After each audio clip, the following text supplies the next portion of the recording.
Welcome to the Infection Prevention Strategy Tips webinar, the emerging threat of antimicrobial-resistant bacteria in hospital water systems, strategies to improve patient safety. Your lines have been muted, but we will have opportunity for questions at the very end. Hospital water systems have emerged as important sources of antimicrobial-resistant organisms such as Pseudomonas aeruginosa, which can contribute to the development of serious HAIs, particularly among immunocompromised patients. This session will introduce practical strategies and innovative infection prevention technology designed to minimize these risks and protect vulnerable patient populations. My name is Dan Mueller. I'm the Vice President at I3 Membrane. I'm also a board advisor with TIPS. I've been in infection prevention for over 25 years. The webinar is hosted by TIPS. TIPS is a nonprofit that exists to advance innovation, ideas, and processes that make a difference in global health. TIPS extends to over 30 countries and is a key strategic partner to many notable organization initiatives and events. In the last few years, TIPS has contributed millions in scientific impact. Many of the successes are published on our open access journal. Today's webinar is sponsored by I3 Membrane. I3 Membrane manufactures point-of-use sterilizing grade filters. Some of the benefits include angled water flow to help avoid drain splashback, bacteriostatic protection against cross-contamination per the ISO standard 22196, and also the ability to wipe down and prevent cross-contamination. If you have any questions, you can type those into the Q&A icon at the bottom of your screen. At the end of the webinar, we'll have instructions on how to gain your CE credit. Let me introduce today's speaker, Joan Hebden. We're really excited to have Joan. Joan is currently the president of IPC Consulting Group, a Maryland-based company providing infection prevention, and is an IPC consultant for the University of Maryland School of Medicine, Department of Epidemiology and Public Health. She serves as the Director of Infection Prevention and Control for 28 years at the University of Maryland Medical Center in Baltimore, Maryland. As an accomplished practitioner, Joan is an invited speaker at national epidemiology conferences, participates in research to identify best practices for the prevention of HAIs, and has multiple publications in medical infection control journals. Joan is certified in infection prevention control through the Certification Board of Infection Control and Epidemiology, is an active member of SHEA and APIC, and serves on the board and reviewer for the American Journal of Infection Control, and is a fellow of APIC and SHEA. She was a recipient of the 2018 SHEA Advanced Practice IP Award. Please welcome Joan Hebden. Hello, everyone. I'm going to be sharing my slides with you, so hold on just a moment and I will get to those. Let me bring that up and put this in presentation mode. All right, good morning, everyone. Dan has already introduced the topic for today's webinar, the emerging threat of multi-drug resistant bacteria in hospital water. I gather that many of you on the line are infection preventionists, and certainly that has been my background. And when I was the Director of Infection Prevention and Control at the University of Maryland Medical Center for 28 years, I felt like I became a part of the facilities management team. We addressed quite a bit related to air and water. And I also, as a consultant, have dealt with a number of facilities that are struggling with waterborne pathogens and ways in which they can mitigate those risks. Just as a disclosure, I am a consultant to I3 Membrane, and I have received an honorarium for this presentation. Hold on just one second. I just wanted to see if I'm okay there. All right. So as far as learning objectives are concerned, we're going to briefly talk about the phases of biofilm penetration in hospital water systems. I think many of you are familiar with the concept of biofilm, but biofilm is extremely relevant as it relates to the water infrastructure in hospitals and how that system or that ecosystem promotes the growth and survival of pathogenic organisms.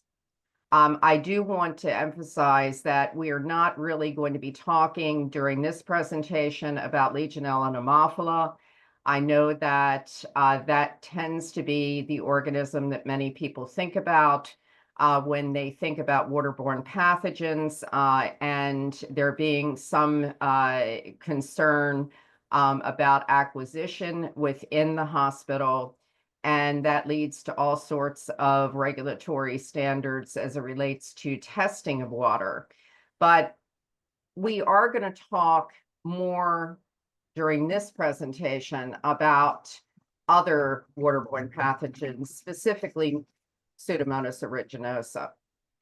I want to emphasize that there is a relationship between the hospital water systems and occurrence of healthcare-associated infections.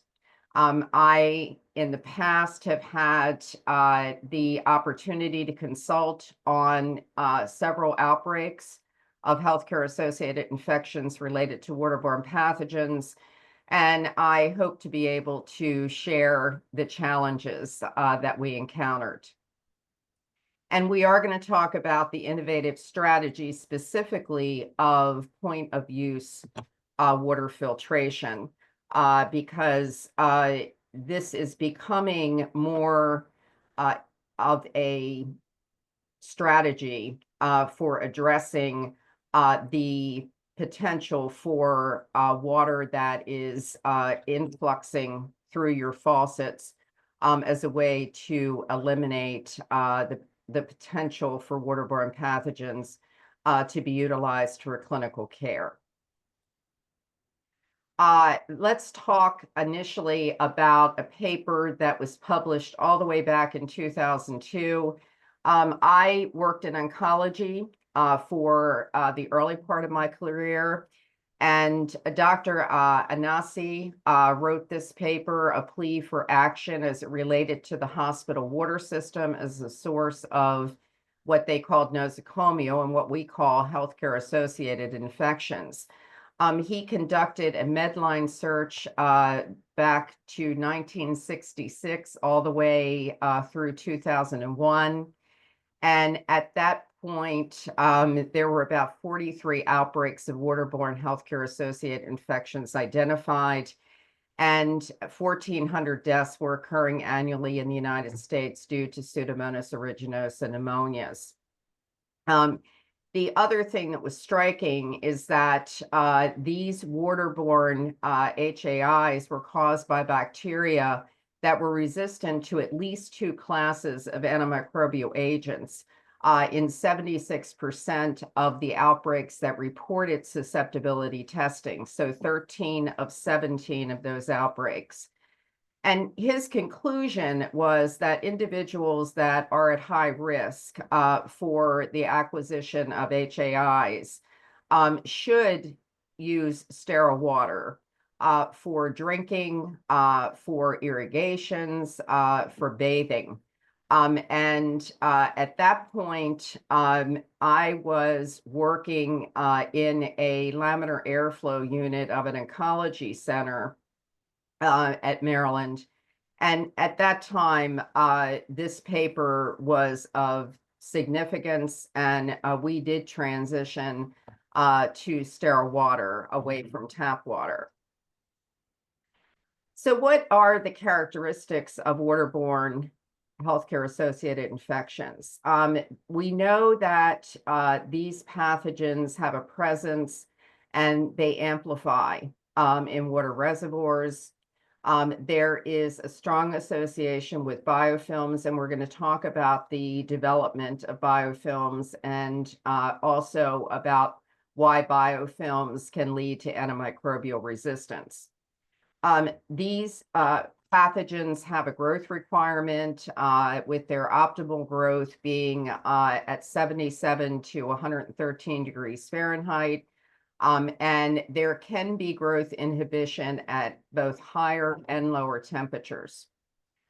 We know that there's a link between infection with waterborne pathogens and construction activities.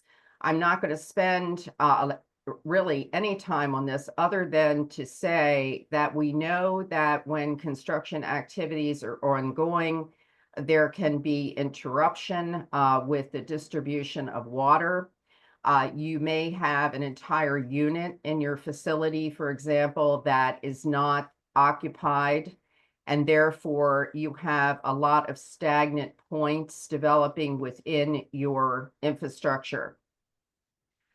We also know that there can be disruption if there is the replacement of major parts of the plumbing infrastructure. There may be a water outage that is linked to the access to your municipal water. And all of these things are extremely important and need to be discussed between the facility staff and the infection prevention team. And in some circumstances, a ICRA, an infection control risk assessment, will be required. And then we're going to talk about 3 modes of transmission of waterborne pathogens. This is just a schematic from the Anasi paper where you see hospital tap water being accessed by patients for the purposes of drinking, as well as water and ice. We also have the water being used for bathing, for showering, and then contact with medical equipment that is rinsed with tap water.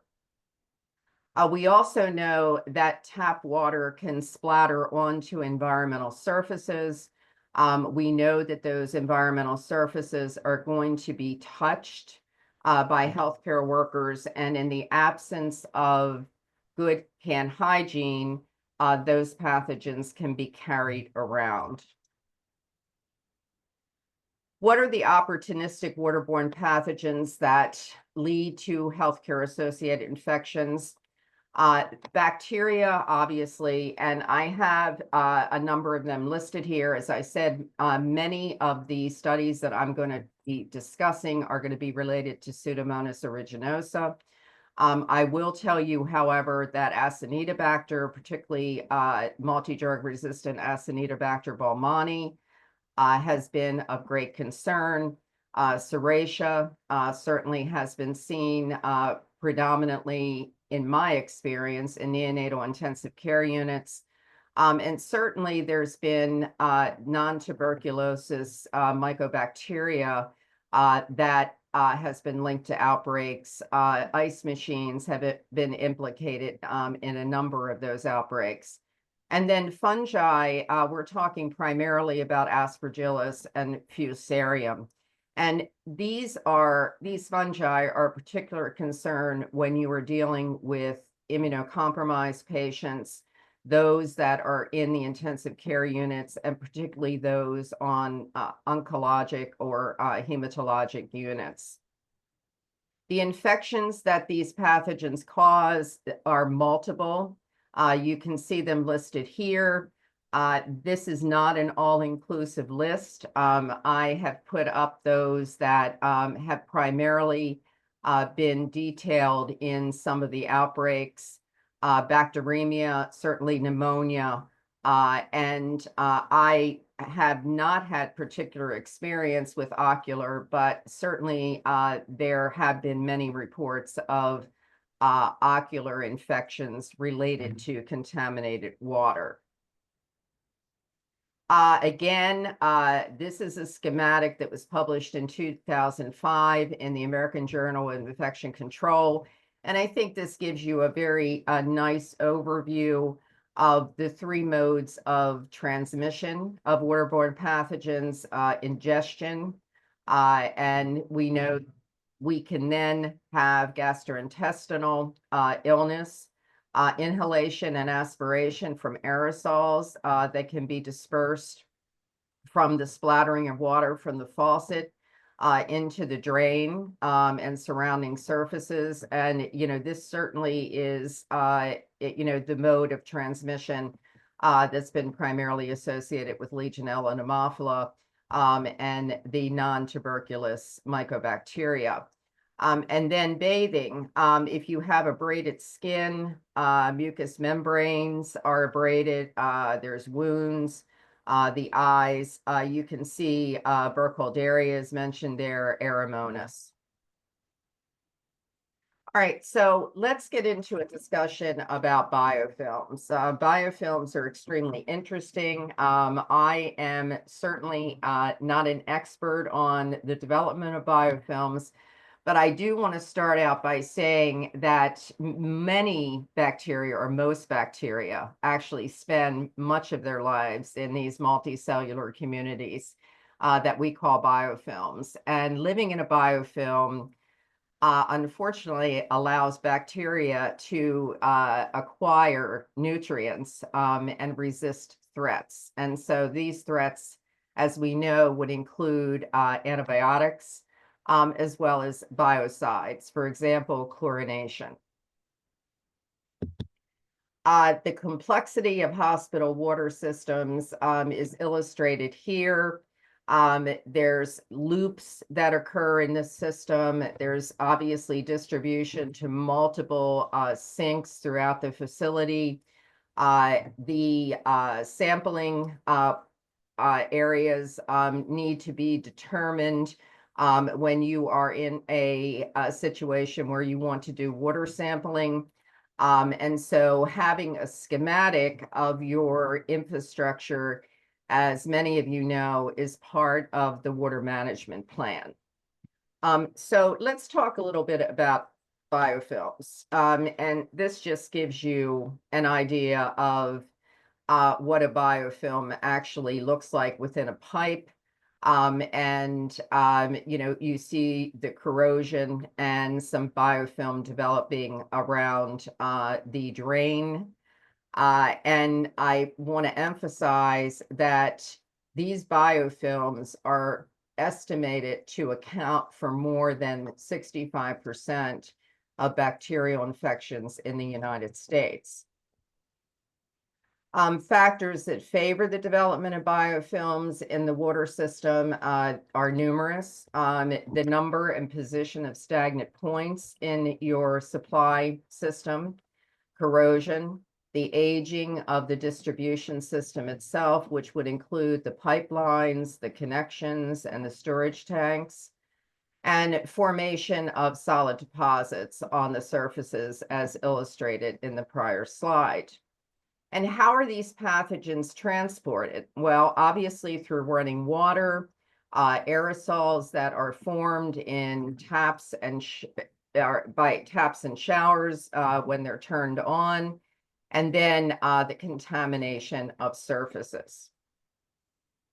A schematic of biofilm development, and I'm going to go over this with you. I want to point out that, if you're looking at this, this would be obviously water flow.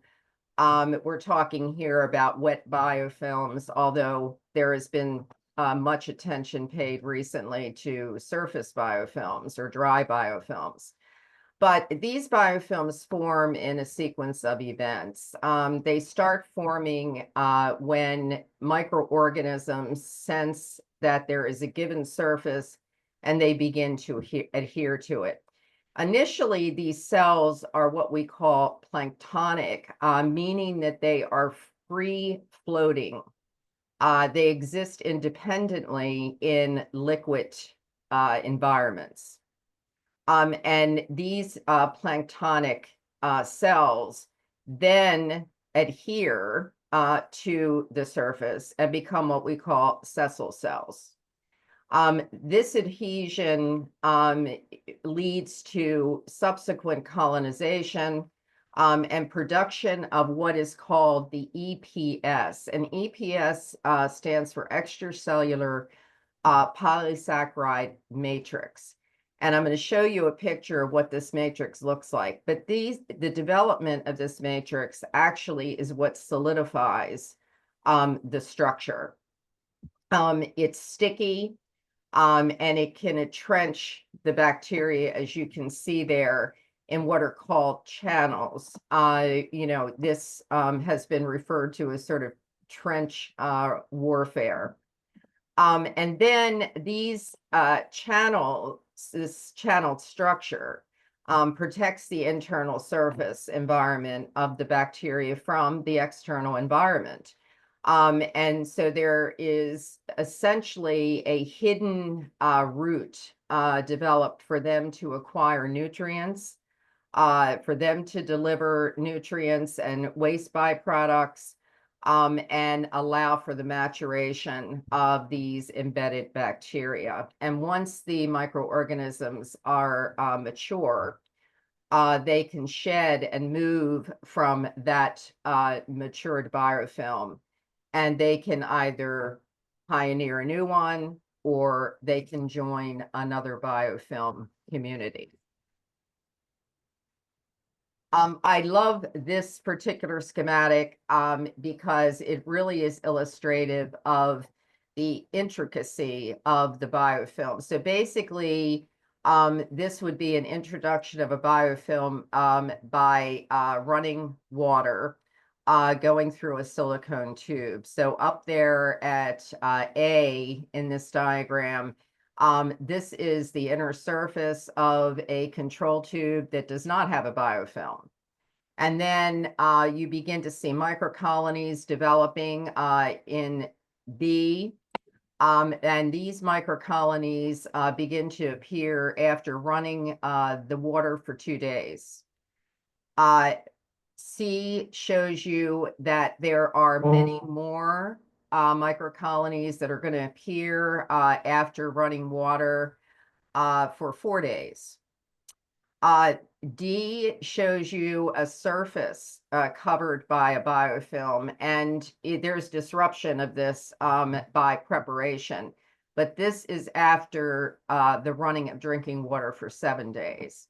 And then E is an important picture to take a look at because this illustrates a magnification of D. And so you really can see that there are numerous microorganisms that are embedded in this extracellular matrix.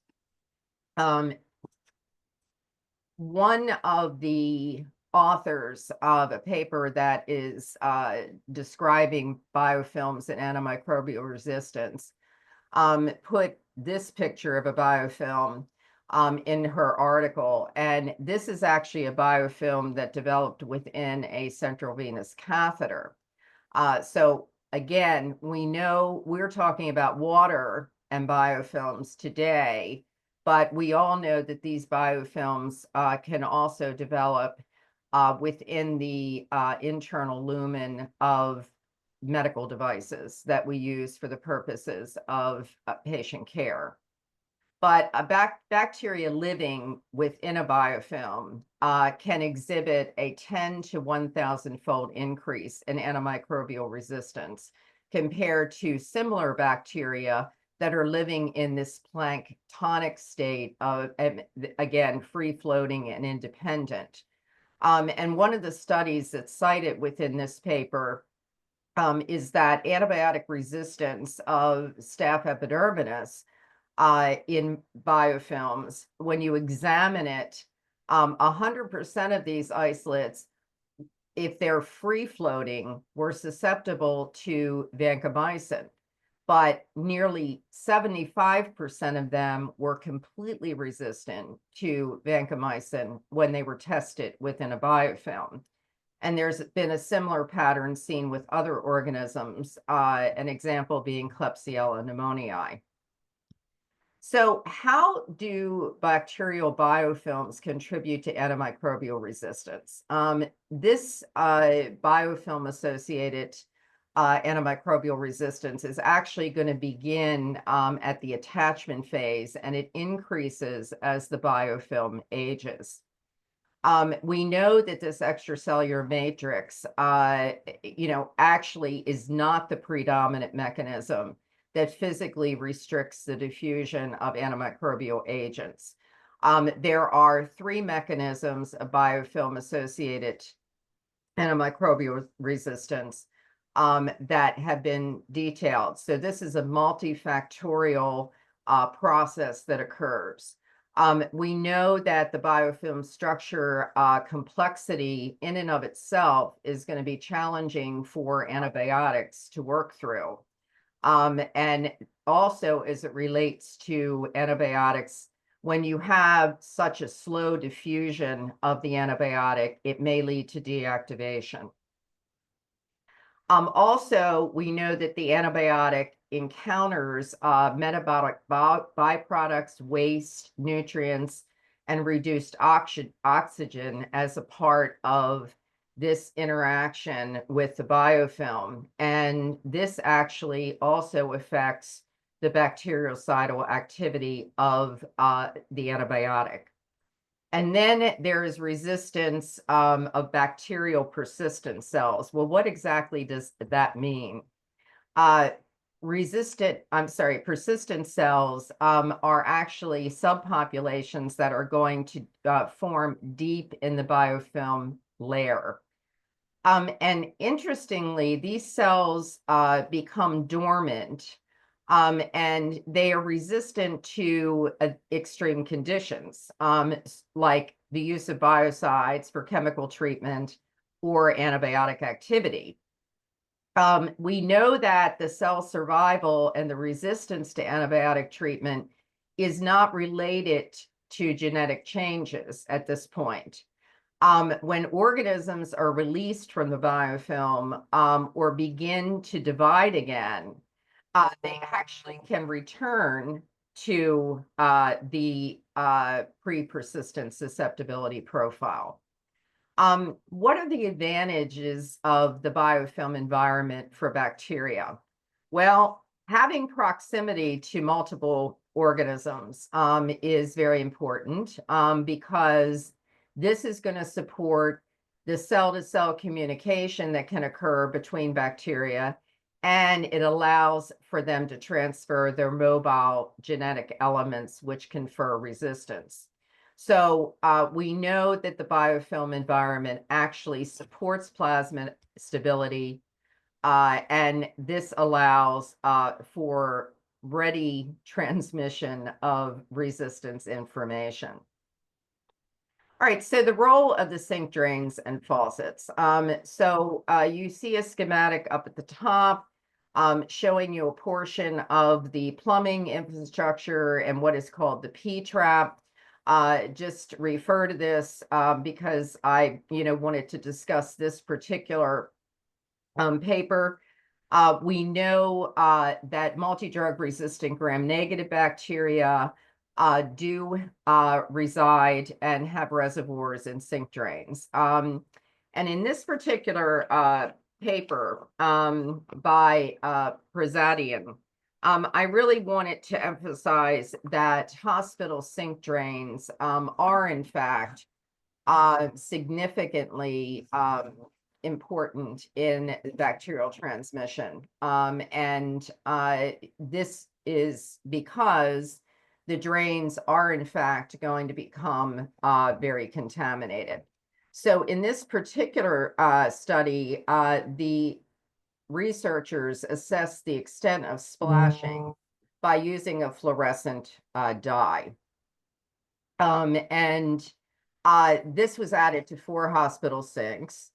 And they previously had assessed these sinks and knew that there was pathogen dispersal that occurred to the environment. And so the P-trap or the tailpiece contamination didn't result in droplets outside the drain, suggesting that the drains, not the deeper plumbing, are the primary risk. So essentially, in this circumstance, they were suggesting that there was dispersion from the drain with splashing that could occur up to 30 centimeters from the drain.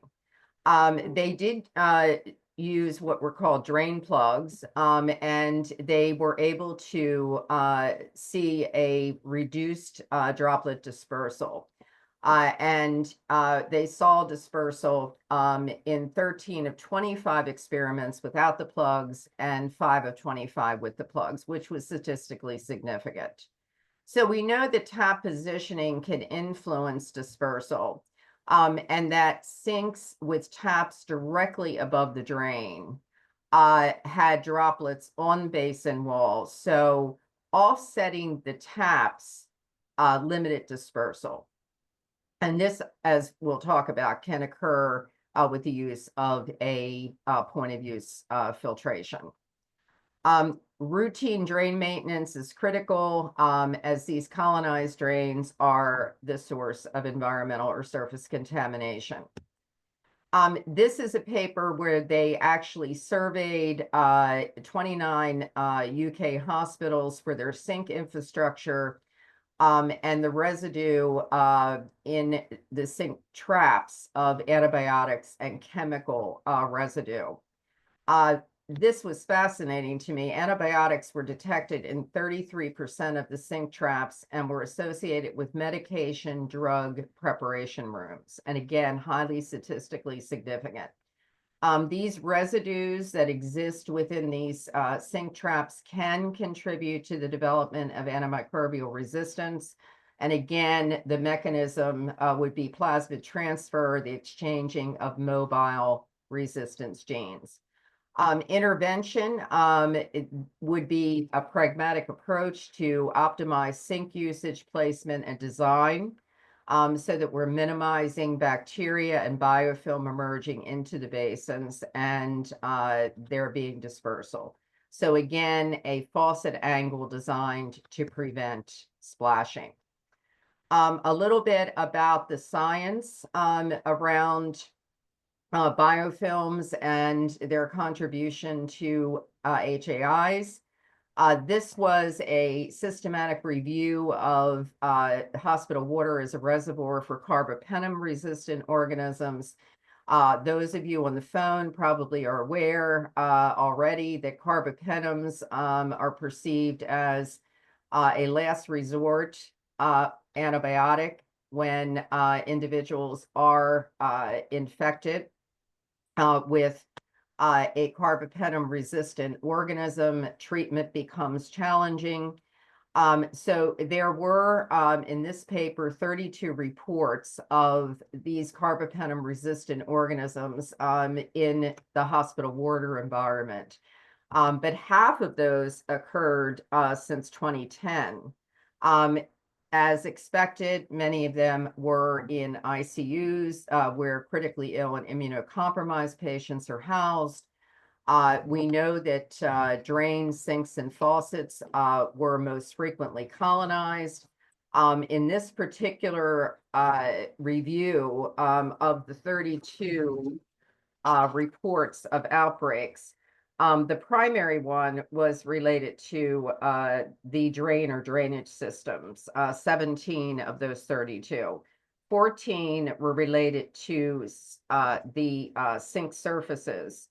And the other 6 of this group were related to faucets.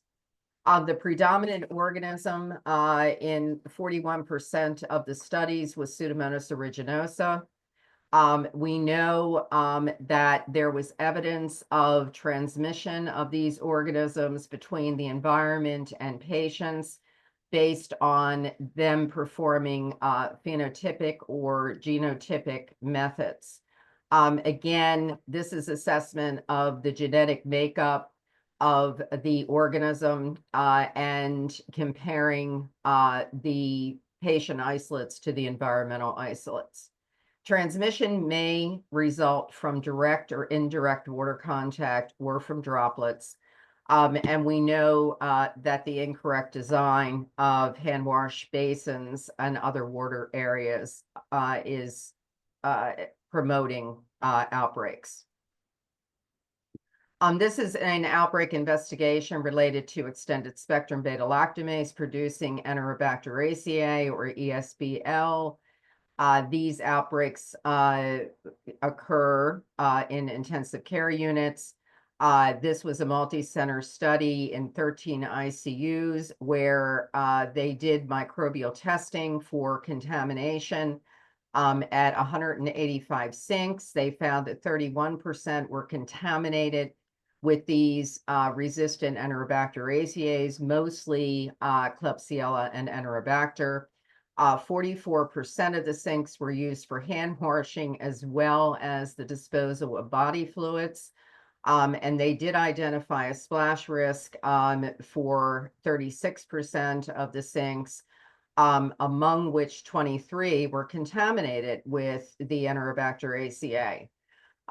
So in order to have a lower sink contamination rate, they restricted the use of sinks to hand washing, and also did daily sink disinfection using bleach.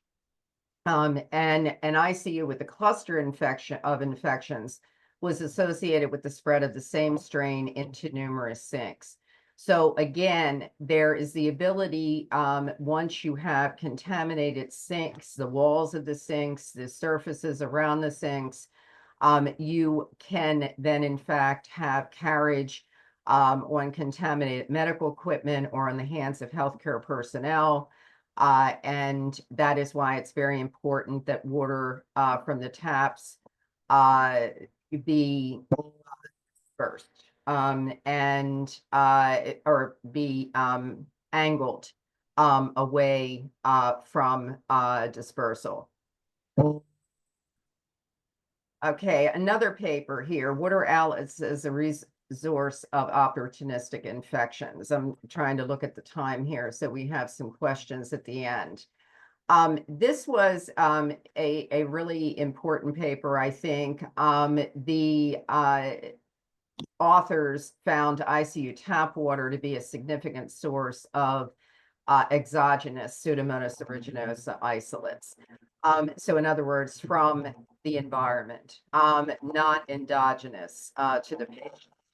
And they did random samples of water and from different ICUs. They found, a variation between 9.7% and 68% being positive for Pseudomonas aeruginosa. And then they also importantly identified that we had 14 to 50% of colonization episodes in the patients in those in the ICU due to the same genotypes that were found in the water. Installation of single-use filters on the water outlets appears to be effective to reduce water to patient transmission. Well, how did they come to that conclusion? You can see the bar graph to your right. This was a graph that Troutman and his colleagues included in their paper. Hence the conclusion about the installation of point-of-use filters being effective. You can see that the clear bars are one ward, and the hatched bars are a second ward. And on your y-axis, you have the number of cases of Pseudomonas aeruginosa bacteremia. In this particular study, they have illustrated for you the number of cases before the introduction of water filters. And you can see the first arrow that is labeled is showing you where the introduction of water filters occurred on Ward 1. And you see a significant reduction in the number of cases on that ward. Then we have introduction of the filters on Ward 2. And again, very significant reductions in the incidence of cases of Pseudomonas aeruginosa bacteremia. So quite impressive. The other paper that I want to highlight is one that occurred in a medical intensive care unit. This was a French study where they actually were looking at not only the tap water, but they also, again, were doing molecular typing of isolates from patients. You can see that there was a conclusion that more than half of the patient colonization was acquired through tap water or cross transmission. Again, the use of the molecular typing came to that conclusion. And 52% of the faucets tested were contaminated with strains that matched the patient isolates from the same or neighboring room. So we know that, again, hands of healthcare personnel can be vectors for Pseudomonas aeruginosa transmission because they're picking up the organisms on their hands and without appropriate hand hygiene that can carry them around. Now, this is an outbreak in a neonatal intensive care unit, and I'm going to very briefly talk about. I was involved in this outbreak. We know that neonatal intensive care unit patients have underdeveloped neonatal immune systems, and that there's a high usage of invasive devices in this population. This outbreak was Pseudomonas aeruginosa. We had 8 cases and 2 deaths. In this intensive care unit, there had been a previous outbreak of Pseudomonas aeruginosa infection that had been improved with better hand hygiene and enhanced environmental cleaning. This particular facility, I will mention at the outset, was a very old facility, and it was in an area of Maryland where they were building a new hospital because, again, it was really antiquated. We isolated from either swabs or bulk water Pseudomonas aeruginosa for 4 of the 7 sinks that we sampled. We also found 3 of the sinks that were sampled showed heterotropic particle counts, or HPCs, of greater than 1,000 CFUs, or colony forming units per milliliter. Anything greater than 500 is certainly considered significant. We were able to observe water splashing on the adjacent countertops, including in areas where there was preparation of breast milk and infant formula. We knew that there were practice issues in this particular ICU. They were filling humidifiers of incubators with tap water, despite there being instructions for use by the manufacturer recommending distilled water. Tap water was being used for bathing, and we also know that patients' parents were cleaning their reusable breast pump equipment using hand washing sinks that were also used for other purposes medically. This shows you just an example of what I'm talking about when I say molecular typing. This is what we call pulse field gel electrophoresis.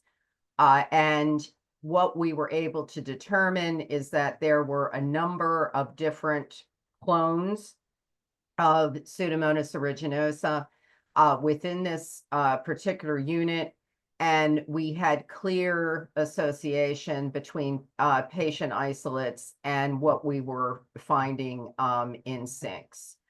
The practice interventions that we used were to place filters on each of the faucets and also do hyperchlorination. Even with both of those mitigation strategies, they still were able to get a very small number of isolates of Pseudomonas from the first catch water sample from 3 of the 5 faucets sampled. So In this circumstance, the plumbing proximal to those sinks had to be replaced. Then we did other practice interventions that are detailed for you. I also wanted to point out this particular paper about infection prevention in the neonatal intensive care unit, clearly highlighting that colonization of plumbing fixtures has been linked to outbreaks in this environment, and mitigation strategies listed here for you. Certainly, again, talking about installing point of use filtration or our chemical disinfection at the intake point, and sterile water for infant bathing, and avoiding areas of decreased flow. Again, it's very important if you have wards within your facility that are shut down for occupancy, that there is flushing occurring of the faucets, so that you do not have an increased number of stagnant points in your system. The science behind these particular filters, I'm going to switch over to Dan to talk about the next two slides. Thank you, Joan. I don't want to take up too much time, but there has been more interest or topic on cross-contamination in general, and also Joan pointed out the issue of sinks, sink drains, how that's becoming a well-recognized contamination point.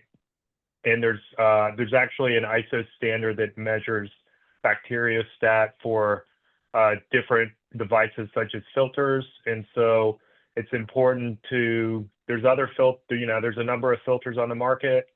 You need to look at, if these devices have been tested according to the ISO, and it's the ISO 22196, which is obviously an international standard. So, sorry. Thanks, Joan. Okay. Some of the studies that are substantiating the use of point of use filtration, I have outlined for you. For the sake of time, I'm not going to go into all of these. You can see the major conclusions here, as well as some of the microbiologic examinations and some of the corresponding colonization infection with Pseudomonas aeruginosa. Here is another paper. In this particular paper, they evaluated the ability of the point of use filters to eliminate Legionella, as well as other bacteria from the water. And they sampled hot water from 7 faucets, 4 of which had a 0.2 micron filter and 3 without, immediately and after a 1-minute flush. And these samples were collected every 2 to 3 days for a week. The cycle was repeated for 12 weeks. They cultured for Legionella, for mycobacterial species, and then also for the total heterotropic particulate count. They got 594 samples. They found no Legionella or mycobacterium isolated from the faucets with filters between time 0 and 8 days. And there was a very significant reduction in the mean concentration from the control faucets, where we saw it go from 104 colony forming units per ml and 0.44 respectively. So again, we knew that there was evidence of these organisms from the control faucets.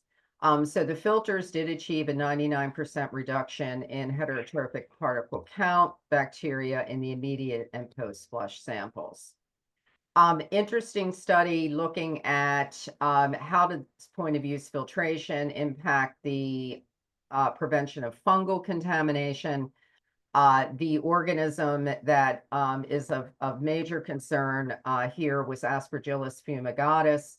And there had been a previous study by these investigators that had demonstrated that this recovery of filamentous fungi had occurred from 94% of their water samples, and the recovery of specifically Aspergillus fumigatus from 49% and 5.6% of water samples from taps and showers.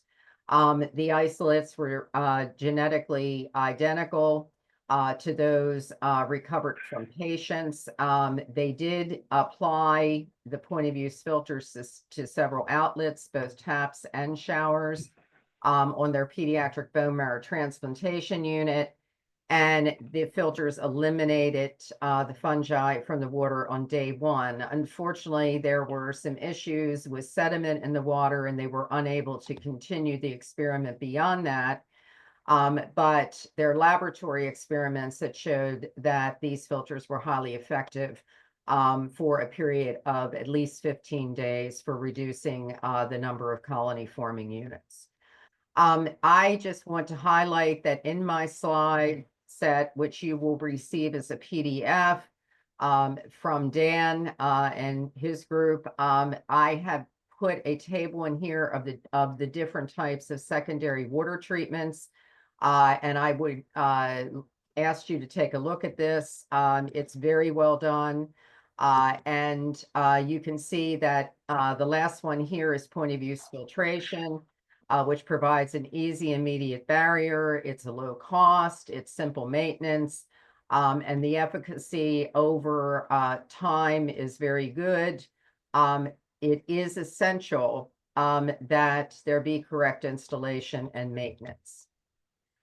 There has been a report of some newer filters, hollow fiber filters, where they're gaining popularity because they allow for a greater flow of water and their structural strength is better than Sterling membrane filters, allowing for longer use. However, in this particular study, they were able to demonstrate that these filters could in fact be contaminated in a retrograde fashion, either external contamination or failure of the fiber matrix. And I just want you to be aware of that. Dan, do you want to talk about this ISO standard very briefly as it relates to longevity? Yeah, I touched on previously, but just to your point, the ISO standard is set up as a testing method to ensure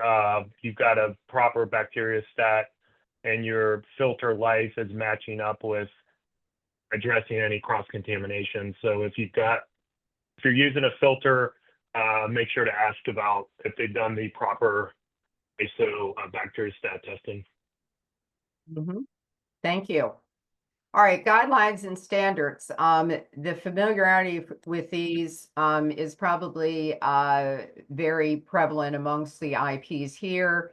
However, I'm not sure if you were aware that within the SHEA IDSA APIC hand hygiene update that occurred in 2022, around their recommendations, they actually have this section about taking steps to reduce environmental contamination associated with sinks and drains. And again, this is illustrative of some of the things that we've already talked about, ensuring that you dedicate sinks to hand washing, avoid disposal of human waste down the drains, medications, food in these hand washing sinks will promote the growth of biofilms. And then, of course, making sure that sink bowls and faucets are cleaned daily. And as far as medications or patient care supplies on countertops, it is recommended that you do not keep these items within 3 feet of sinks. Some facilities that have a limited amount of surface for these types of supplies have installed splash guards But again, it is ideal for you to have at least a 3 feet distance for storage of these types of medications and supplies. And it is very important that state or local public health officials be notified if you are investigating a suspected or confirmed outbreak of HAIs related to your facility plumbing. The Centers for Medicaid and Medicare Services requirement QSO 1730. This relates to hospitals, critical access hospitals, and long-term care. Here, they're emphasizing the need for a water management plan that is going to require you to conduct an assessment of your facility where waterborne pathogens can grow and spread. The program needs to be designed according to an ASHRAE industry standard, which I'll show you in a moment. And there is a CDC toolkit for the prevention of Legionella. I do want to point out that it is required that you detail any specific testing protocols that you have in place and acceptable ranges for those control measures. For example, copper silver ionization, ensuring that your facility staff is in fact testing and ensuring that you have an acceptable range, and documenting whenever you test and any corrective actions taken. You are required to comply with any applicable federal, state, and local requirements. I will mention that there is not a requirement by CMS to do water cultures for Legionella unless your state requires it because you've had a suspected case of healthcare-associated Legionella. The toolkit, I have the access here for you to see the Legionella toolkit. I do not have time to go into this, but please take a look at it. There are various components of this that relate to the use of point-of-use microbial filters. The water management team is critical, so please take a look at this schematic as to what is required of that team. Common deficiencies of water management plans that I've taken from the CDC are listed here for you. Unfortunately, we've got no water management plan in place, or process failure being much higher than we would like to see. Some resources for you. The ASHRAE standard, there's been an update, ASHRAE 514, which goes into more detail the requirements that you are familiar with already from ASHRAE 188. And in summary, I won't elaborate on this. You can read it as well as I can, but it is very important, obviously, to try to avoid the development of biofilm and its proliferation. We know that point-of-use filtration can serve as an efficient and cost-effective mitigation that is an adjunct to secondary water treatment. And please review the new standard thoroughly to ensure you're in compliance. Thank you. Any questions? Thank you so much, Joan. Great presentation. We have a lot of people on the line.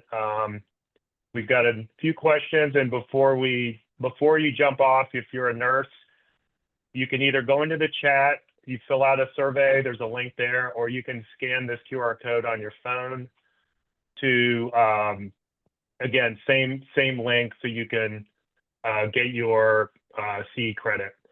There's a question about, we're not going to get to all the questions. I'll see if we can get all of them answered and posted on the TIP site.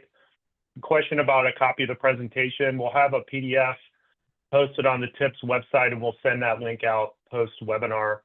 There's a question about recommendation for drain cleaning, disinfection, post-discharge of a patient room who's a known carrier of CPO.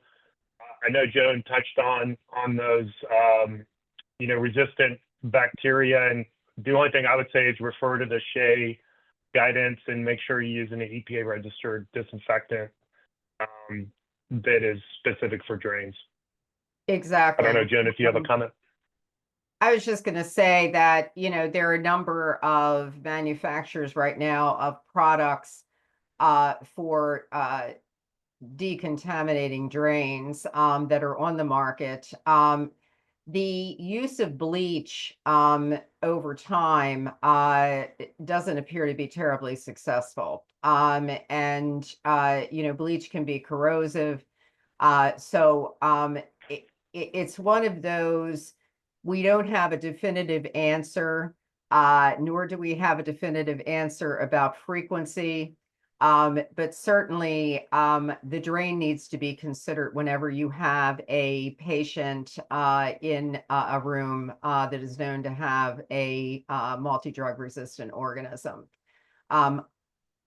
Anything else around that question, Dan?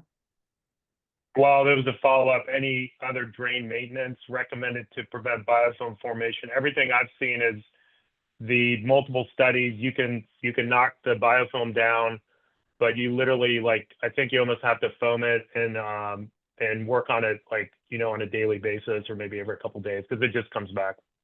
The tough. And as I mentioned, depending on the age and the amount of corrosion you may have within your plumbing infrastructure, the success is going to be impacted in terms of effective decontamination.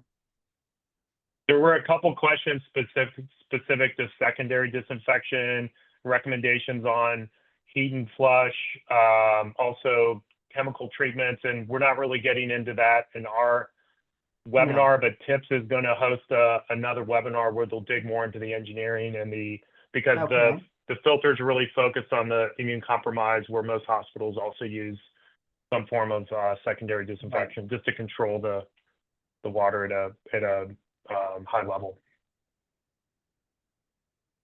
I mean, there are certainly a number of different approaches. I would say that thermal disinfection is something that people start out with, but really chemical secondary water treatment is generally the most successful. Johns Hopkins here in Maryland has had a lot of success with monochloramine. We used copper silver ionization at the University of Maryland. Whether they're still doing that or not, I'm not sure, but that was the mitigation that we brought in as secondary water treatment, and then certainly using point of use filters as an adjunct with high-risk populations. Yep. And maybe this will be the last question. I know we're going over. If you're still on, thanks for staying on. And we will have a recording of this entire webinar as well on the TIPS site, which we'll send that link. But the question is, has there been any studies, any data on how long it can take for either Pseudomonas or Legionella species to become established in a new water system or new healthcare building? How quickly?